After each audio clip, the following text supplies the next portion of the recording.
Faith Church, hope you are well. I'm recording this Thursday afternoon. It's like 105 degrees outside, and to be honest, I kind of like it. I used to hate this kind of weather, but something's changed, and I look forward to those cool evenings tonight. And anyway, when you're watching this, it's probably cooler, so I hope that's good for you too. I want to just acknowledge that in our country right now, even in our city, there's this huge fight, debate, anxiety, division over people who are saying that it is their right to go to church, and they don't want to be kept away from church anymore. And I don't want to wade into that controversy really, but I do want to point out one thing, that the church is not a place, and the church is not an event. Church is not a building. Church is not a time on Sunday morning. The church is a people who are inhabited by the Spirit of Christ. That's what the church is. And we miss this so much of the time. I'm sitting in a sanctuary building where the church often meets, but the church is not here at 625 Florin. Well, a little bit of it is. I'm here, but when I leave this room, there will be no church here. It's just a building, an important building, a beautiful building, a building that inspires us to worship, but this is not the church. Sunday morning is not the church. The church, again, is not a building. It's not an event. It is a people inhabited by Christ. We have to understand this because it's not trivial. There's great implications here for this. You cannot go to church. If you're a follower of Jesus, you don't go to church.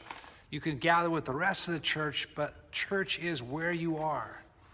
If you're here on a Sunday morning, the church is here.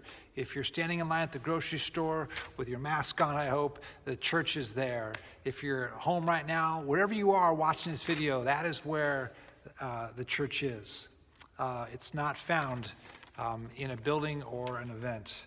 I know that it's difficult these days for us to worship online.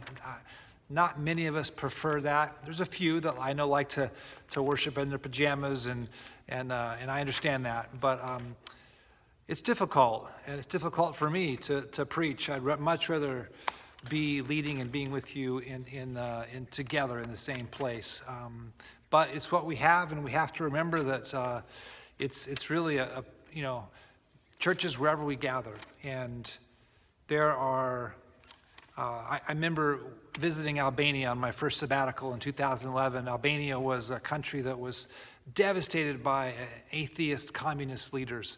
And when the wall fell and people went back, the church was allowed back into Albania. They found literally in the whole country 5 really old men who had been gathering together secretly in a basement with one Bible for years and years. And that was the church.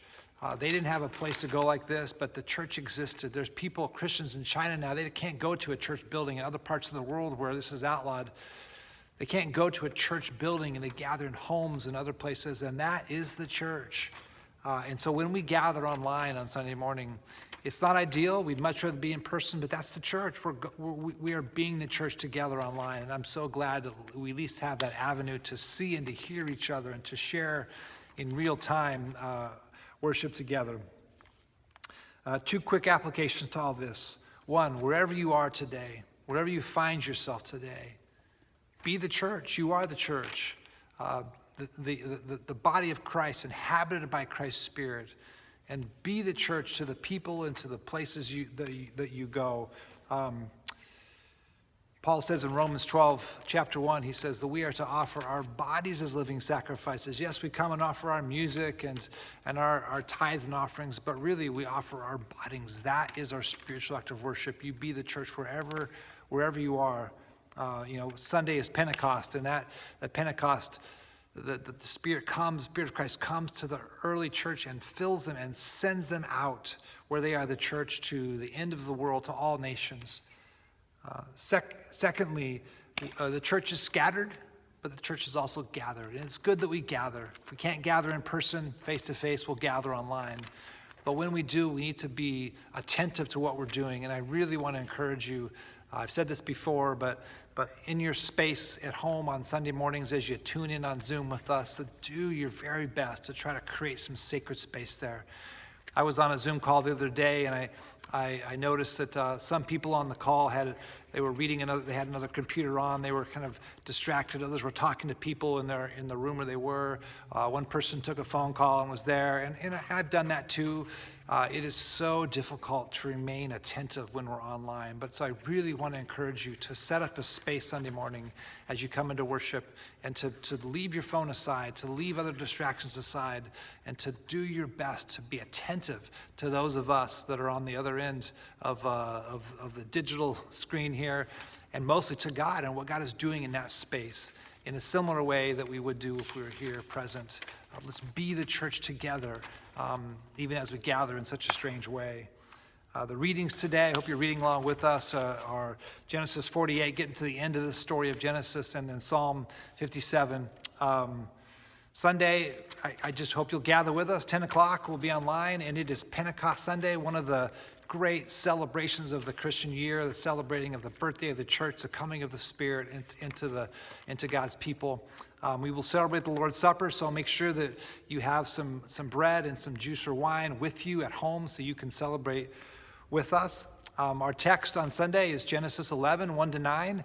Might seem like a strange Pentecost text to you, but it's not. It's a story of the Tower of Babel, and it ties right into Pentecost. So I encourage you to read that before Sunday. It's Genesis 11, 1-9.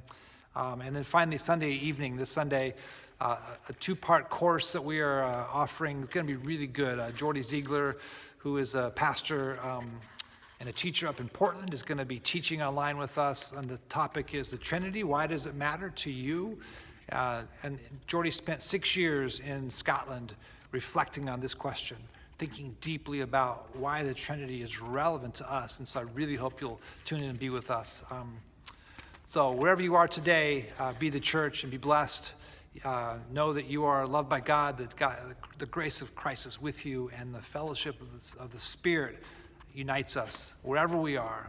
Blessings.